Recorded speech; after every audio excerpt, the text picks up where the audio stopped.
friends, welcome back to my channel. This is our foundation application. This is one foundation and two foundation. One brand try two difference compare. And the most favorite brand MAC Cosmetics two foundation try one MAC Studio Radiant Serum Foundation, one MAC Studio Fix Fluid Foundation. This is I use the foundation. This is last year I use it. Two shade different. This is NC35 this is NC40 കാരണം MAC shades എന്ന് പറയുന്നത് എപ്പോഴും ഇങ്ങനെ change ചെയ്തുകൊണ്ടിരിക്കും. പല റേഞ്ചസിൽ പല shades ആണ് നമുക്ക് സൂട്ടബിൾ ആവുന്നത്. മാത്രമല്ല ഒരേ റേഞ്ചിലെ ഷെയ്ഡ്സ് തന്നെ അവർ ഇടയ്ക്കിടയ്ക്ക് റീഫോർമുലേറ്റ് ചെയ്തത് കാരണം എപ്പോഴും ഞാൻ ഫൗണ്ടേഷൻ വാങ്ങിക്കുമ്പോൾ സ്റ്റോറിൽ പോയി മാത്രമേ വാങ്ങിക്കാറുള്ളൂ. MAC എൻ്റെ ഫേവറേറ്റ് കോസ്മെറ്റിക്സ് ബ്രാൻഡ് ആയതുകൊണ്ട് തന്നെ ഫൗണ്ടേഷൻസ് ഞാൻ കൂടുതലും MACൽ നിന്നാണ് വാങ്ങിച്ചിട്ടുള്ളത്. കാരണം എനിക്ക് നന്നായിട്ട് വർക്ക്ഔട്ട് ആയിട്ടുള്ള പ്രോഡക്ട്സ് ആണ് MAC foundations, concealer and lipsticks, I shadow ഇതെല്ലാം തന്നെ. അതുകൊണ്ട് ഞാൻ വീണ്ടും MAC കോസ്മെറ്റിക്സിലാണ് എന്റെ ഫൗണ്ടേഷൻ കണ്ടെത്തുന്നത്. അപ്പോൾ ഇന്ന് നമുക്ക് ട്രൈ ചെയ്യാൻ പോകുന്നത് ഈ രണ്ട് ഫൗണ്ടേഷനും എന്റെ രണ്ട് സൈഡിലായിട്ട് അപ്ലൈ ചെയ്തിട്ട് എങ്ങനെയുണ്ട് ഇതിന്റെ ഷെയ്ഡ് മാച്ച്, കവറേജ് ഇതൊക്കെയാണ് നമ്മൾ നോക്കാൻ പോകുന്നത്. ഒബ്വിയസ്ലി ഇതെന്ന് പറയുന്നത് ഒരു ലൈറ്റ് ടു മീഡിയം കവറേജ് ആണെങ്കിൽ ഇതൊരു മീഡിയം ടു ഫുൾ കവറേജ് ആണ്. അതുകൊണ്ട് തന്നെ ഡിഫറൻസ് കാണും.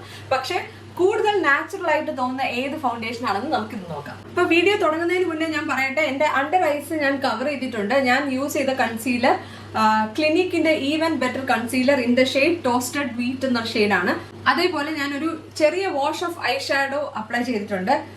17 പോയിന്റ് എന്ന് പറയുന്ന ഈ ഒരു ബ്രാൻഡിന്റെ, ഇതൊരു മിഡിൽ ഈസ്റ്റ് ബേസ്ഡ് ബ്രാൻഡ് ആണെന്നാണ് എനിക്ക് തോന്നുന്നത്. ഞാൻ അബുദാബി എയർപോർട്ടിൽ നിന്ന് വാങ്ങിച്ചാണ്. ഈ ഒരു ഷെയ്ഡാണ് ഞാൻ ചെറുതായിട്ടൊന്ന് അപ്ലൈ ചെയ്തിട്ടുള്ളൂ. അതേപോലെ തന്നെ ഞാനൊരു ലിപ്സ്റ്റിക്കും അപ്ലൈ ചെയ്തിട്ടുണ്ട്, ഒരു ന്യൂഡ് ലിപ്സ്റ്റിക്. അതും MAC കോസ്മെറ്റിക്സിന്റെ തന്നെ ഓവർ ദി ടോപ്പ് എന്ന് പറയുന്ന ഈ ഒരു പൗഡർ കിസ് റേഞ്ചിൽ വരുന്ന ലിപ്സ്റ്റിക് ആണ്.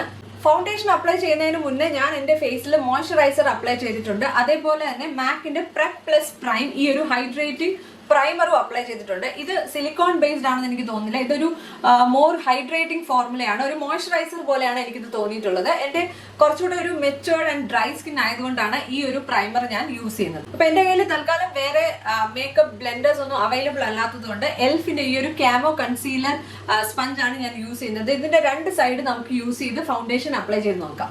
ഫസ്റ്റ് തന്നെ ഞാൻ യൂസ് ചെയ്യാൻ പോകുന്നത് എന്റെ MAC studio Radiant serum infused foundation ആണ്. ഇത് NC35 അവർ എനിക്ക് സജസ്റ്റ് ചെയ്തത്. It is my correct shade match. ഇത് ഭയങ്കര ലൈറ്റ് വെയിറ്റ് ഫോർമുലയാണ്. അതുകൊണ്ട് തന്നെ റണ്ണി കൺസിസ്റ്റൻസിയാണ്. എന്റെ ഫേസിന്റെ റൈറ്റ് സൈഡിൽ ഞാൻ ഇതാണ് അപ്ലൈ ചെയ്യുന്നത്. സാധാരണ ഞാൻ 1 പമ്പ് ഫുൾ ഫേസ് ആൻഡ് നെക്കിനാണ് യൂസ് ചെയ്യുന്നത്. പക്ഷെ ഇന്ന് രണ്ട് ഫൗണ്ടേഷൻ ട്രൈ ചെയ്യുന്നതുകൊണ്ട് ഹാഫ് ഫേസ് ആൻഡ് നെക്കിലാണ് ഞാൻ ഒരു പമ്പ് യൂസ് ചെയ്തേക്കുന്നത്. അതുകൊണ്ട് തന്നെ കവറേജ് കുറച്ച് കൂടുതലായിരിക്കണം.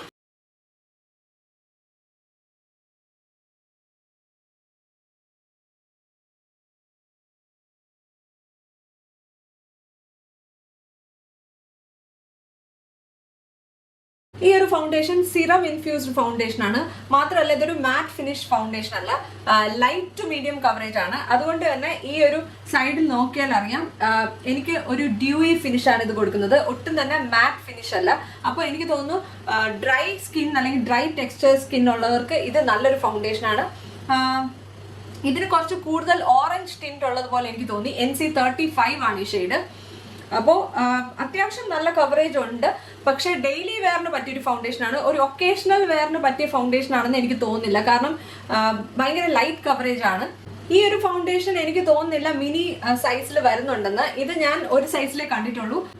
പമ്പ് ഡിസ്പെൻസർ വരുന്നുണ്ട് ഇതിന്റെ കൂടെ. അതിന്റെ ഒരു അഡ്വാൻറ്റേജ് ആണ്. സ്റ്റുഡിയോ ഫിക്സ് ഫ്ലൂയിഡ് ഫൗണ്ടേഷൻ വാങ്ങിക്കുകയാണെങ്കിൽ ഒരു പ്രശ്നം എന്ന് പറയുന്നത് ഇതിന് ക്യാപ്പ് മാത്രമേ ഉള്ളൂ. ഇതിന് പമ്പ് ഡിസ്പെൻസർ ഇല്ല.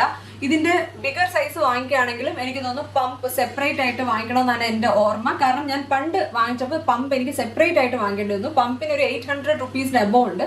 അതുകൊണ്ട് തന്നെ ഐ ഡോണ്ട് തിങ്ക് അതൊരു നല്ല ഓപ്ഷൻ ആണെന്ന് എനിക്ക് തോന്നുന്നില്ല. അതാണ് എൻ്റെ ഒരു പരാതി ഇതിന്റെ പുറത്തുള്ളത്. പക്ഷെ ഇത് മിനി വേർഷനിൽ അവൈലബിൾ ആണ്. മറ്റേ ഫൗണ്ടേഷൻ മിനി വേർഷനിൽ അവൈലബിൾ അല്ല.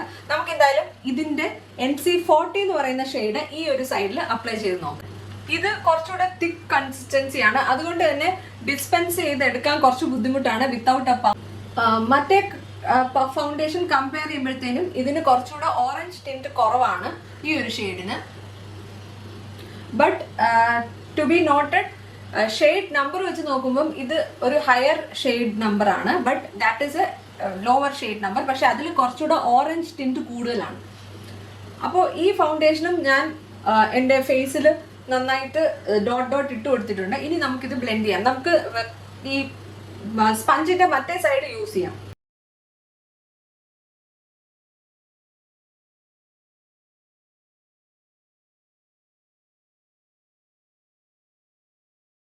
ഇത് ഒരു പമ്പ് എടുത്തെങ്കിലും ഇതിന് കുറച്ചുകൂടെ സ്പ്രെഡബിലിറ്റി കുറവാണ്. കാരണം ഇത് കുറച്ചുകൂടെ തിക്ക് ആയിട്ടുള്ളൊരു ഫൗണ്ടേഷൻ ആയതുകൊണ്ട് ഒരു പമ്പ് എടുക്കുമ്പോൾ തന്നെ ഇത് it is enough for doing better coverage.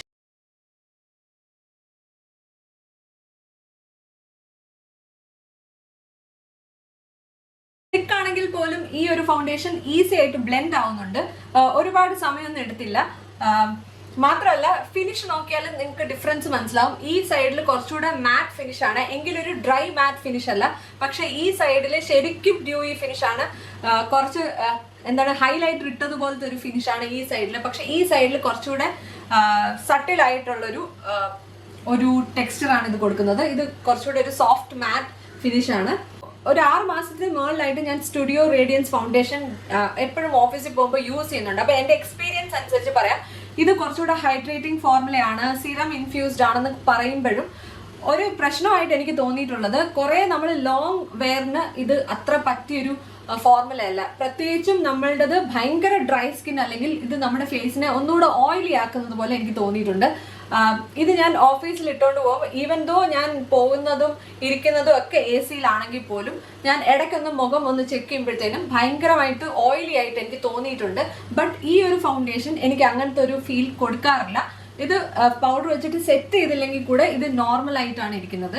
കാരണം ഇത് ഡ്രൈ മാറ്റ് അല്ല, ഒരു സോഫ്റ്റ് മാറ്റ് ആണ്. ഇവര് മാറ്റ് ഫിനിഷ് എന്ന് പറയുമ്പോൾ പോലും ഇതിന് ഒരു ഭയങ്കര ഹാർഷ് ആയിട്ടുള്ളൊരു ടെക്സ്ചർ അല്ല ഇത് കൊടുക്കുന്നത്. ഷെയ്ഡ് വൈസ് ഇൻ റിയൽ ഞാൻ നോക്കുമ്പോഴത്തേനും രണ്ടും എനിക്ക് നന്നായിട്ട് സൂട്ട് ആവുന്നത് പോലെയാണ് തോന്നുന്നത്. ഇതൊരു ഓറഞ്ച് ടിന്റ് കൂടുതലാണെങ്കിൽ പോലും ഏകദേശം ഒരേപോലത്തെ ഒരു ഷെയ്ഡ് ആയിട്ടാണ് എനിക്ക് തോന്നുന്നത്. സ്വാച്ച് ചെയ്യുമ്പോഴും നമുക്ക് ഷെയ്ഡ് ഡിഫറൻസ് അറിയാനുണ്ട്. പക്ഷെ ഫേസിൽ അപ്ലൈ ചെയ്യുമ്പോഴത്തേനും ഇത് അത്രയ്ക്കും അറിയാനില്ല, ഭയങ്കര ഓറഞ്ച് ആയിട്ട് തോന്നുന്നില്ല. ബട്ട് എനിക്ക് തോന്നുന്നത് ഞാൻ പ്രിഫർ ചെയ്യുന്നത് സ്റ്റുഡിയോ ഫിക്സ് ഫ്ലൂയിഡ് ഫൗണ്ടേഷൻ ആണ്. ഓൾ ടൈം ഫേവറേറ്റ് ഫൗണ്ടേഷൻ ആണ്. ഞാനിത് 3rd ടൈം ആണ് പർച്ചേസ് ചെയ്യുന്നത്. ഫസ്റ്റ് ടൈം ഞാൻ ഈ ഒരു ഫൗണ്ടേഷൻ മാത്രമേ എൻ്റെ കയ്യിൽ ഉണ്ടായിരുന്നുള്ളൂ. അതുകൊണ്ട് തന്നെ ഏകദേശം ഒരു 1.5 വർഷം ഞാൻ കണ്ടിന്യൂസ് ആയിട്ട് ഡെയിലി വെയറിന് യൂസ് ചെയ്തൊരു ഫൗണ്ടേഷനാണ്. ഹൈ കവറേജ് ആയതുകൊണ്ട് തന്നെ വളരെ കുറച്ച് യൂസ് ചെയ്ത്, മാത്രമല്ല ഞാൻ ആ സമയത്ത് കുറച്ചുകൂടെ യങ് ആയിരുന്നതുകൊണ്ട് എൻ്റെ സ്കിന്നിൽ ഇത്രയും ഫൈൻ ലൈൻസ് ഒന്നും ഇല്ലായിരുന്നു. അപ്പം കുറച്ചുകൂടെ ചെറിയ ക്വാണ്ടിറ്റിയിലും എൻ്റെ ഫേസിൽ ഡെയിലി മേക്കപ്പ് വെയർ ആയിട്ട് ഞാൻ അത് യൂസ് ചെയ്തിട്ടുണ്ട്. It looked really natural. ഫേസിൽ ഫൗണ്ടേഷൻ ഉണ്ടെന്നേ പറയാൻ പറ്റിയിട്ടില്ല. എൻ്റെ സ്കിന്നിന് യാതൊരുവിധ പ്രോബ്ലവും അത് കൊടുത്തിട്ടില്ല.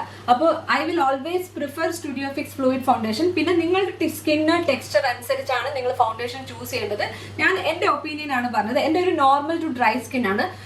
യങ്ങർ ഡേയ്സിൽ എൻ്റെ നോർമൽ സ്കിൻ ആയിരുന്നു. എനിക്ക് പ്രത്യേകിച്ച് ടെക്സ്ചറോ അല്ലെങ്കിൽ പിമ്പിൾ പ്രോബ്ലമോ ഒന്നും തന്നെ ഇല്ലായിരുന്നു. അതുകൊണ്ട് തന്നെ എനിക്കൊരു മീഡിയം കവറേജ് ഫൗണ്ടേഷൻ അപ്ലൈ ചെയ്താലും എൻ്റെ ഫേസിൽ സ്കിൻ വളരെ ഈവൻ ആയിട്ട് തോന്നുമായിരുന്നു. ഹൈപ്പർ പിഗ്മെന്റേഷൻ പോലെയുള്ള പ്രശ്നങ്ങൾ എനിക്കില്ലായിരുന്നത് കൊണ്ടാണ്.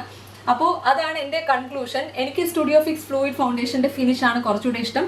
ഈ ഒരു ഫൗണ്ടേഷൻ്റെ finish is good, but over a period of time ഇത് കുറച്ച് ഓയിലി ആക്കുന്നുണ്ട് എൻ്റെ ഫേസ്. ഫ്രം മൈ എക്സ്പീരിയൻസ് ആണ് ഞാൻ പറയുന്നത്. ലാസ്റ്റിംഗ് പവർ നോക്കുകയാണെങ്കിൽ 2 ഫൗണ്ടേഷനും ലാസ്റ്റ് ചെയ്യുന്നുണ്ട്. പക്ഷേ ഈ സിറം ഫൗണ്ടേഷൻ ഞാൻ നേരത്തെ പറഞ്ഞതുപോലെ കുറച്ച് കൂടുതൽ ഓയിലി ആക്കുന്നത് പോലെ തോന്നുന്നത് കൊണ്ട് ലോങ് ടൈമിലേക്ക് വെയർ ചെയ്യാനാണെങ്കിൽ ഞാൻ സ്റ്റുഡിയോ ഫിക്സ് ഫ്ലൂയിഡ് ഫൗണ്ടേഷനെ സജസ്റ്റ് ചെയ്യുള്ളൂ. അതേപോലെ നിങ്ങളുടെ ഭയങ്കര ഡ്രൈ സ്കിൻ ആണെങ്കിൽ better avoid Studio Fix Fluid Foundation because it gives a matte finish, whereas the serum foundation gives a dewy finish. If setting with powder is not a problem for you in between, നിങ്ങൾക്ക് serum foundation try ചെയ്യാവുന്നതാണ്. അപ്പോൾ ഇന്നത്തെ ഈ video നിങ്ങൾക്ക് ഇഷ്ടപ്പെട്ടെന്ന് ഞാൻ വിചാരിക്കുന്നു. നിങ്ങൾക്ക് ഇത് ഹെൽപ്ഫുൾ ആയെങ്കിൽ എൻ്റെ അടുത്ത് കമന്റ് സെക്ഷനിൽ പറയുക. അപ്പോൾ ഈ വീഡിയോ ഇഷ്ടപ്പെട്ടാൽ ലൈക്ക് ചെയ്യുക, ചാനൽ ഇഷ്ടപ്പെട്ടാൽ സബ്സ്ക്രൈബ് ചെയ്യുക. അടുത്ത വീഡിയോയിൽ കാണാം. Take care, bye bye.